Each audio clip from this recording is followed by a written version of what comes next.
कहा जाता है कि 14वीं सदी के मध्य भाग में जेसल जडेजा का कच्छ में डर था। लोग उसके नाम से ही कांपते थे। वहां की भूमि का काला नाग माना जाता जेसल जडेजा मारधाड़, लूट करना, लोगों को मारना, खेत का पाक लूट लेना, बारात को लूट लेना, गाय भैंसों को ले लेना उसके लिए सामान्य था। उसे किसी चीज पसंद आ जाए तो वह प्राप्त करके ही रहता था।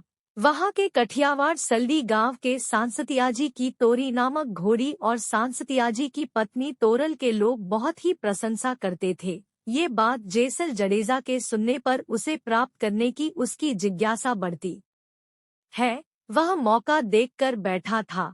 एक बार सांसतियाजी के घर भजन मंडली रखी गई थी। उस बात का पता चलते ही जेसल जडेजा पहुंच गया। उसके घोड़ार में अनजान व्यक्ति की आवाज सुनकर तोरी घोड़ी ने खिल से बंधी रस्सी को तोड़कर भगत के पास जाकर खड़ी रह गई। भगत ने फिर से घोड़ी को खिल से बांध दी। उस वक्त जेसल का हाथ भी खिल से जकड़ गया, फिर भी उसने आवाज नहीं की। सुबह जब प्रसाद सभी को दिया गया तो एक व्यक्ति का प्रसाद बच गया।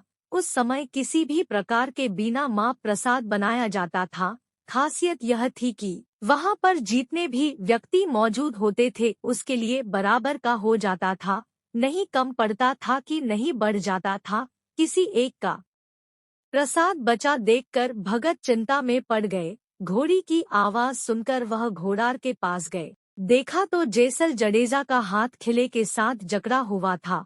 उसने जेसल की बहादुरी की प्रशंसा की, मुक्त किया और प्रसाद भी दिया। उस वक्त जेसल ने भगत से उसकी तोरी घोड़ी और पत्नी की मांग की। भगत ने कहा कि अगर जडेजा धर्म का रास्ता स्वीकार करे तो उसकी मांग पूरी करने के लिए तैयार है। जेसल ने उस बात का स्वीकार किया और उसकी घोड़ी तथा पत्नी लेकर चला। रास्ते में दरिया पार करना था। नाव में बैठने के साथ ही भयंकर तूफान की शुरुआत हो गई। दरिया में नाव डोलने लगी। सती तोरल ने उस वक्त जेसल जडेजा के किए हुए पाप को याद दिलाए और उसे जीवन का रहस्य समझाया।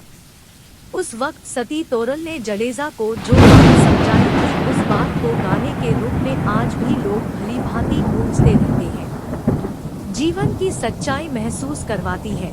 जेसल को अपने किए हुए पाप का एहसास हुआ तो उसने पाप का त्याग करके भक्ति का मार्ग अपनाया। जेसल तोरल की समाधि अंजार में आई हुई है। यहाँ पर हजारों की संख्या में लोगों का दर्शन के लिए आना जाना रहता है, जो एक पर्यटन का स्थल भी बना है।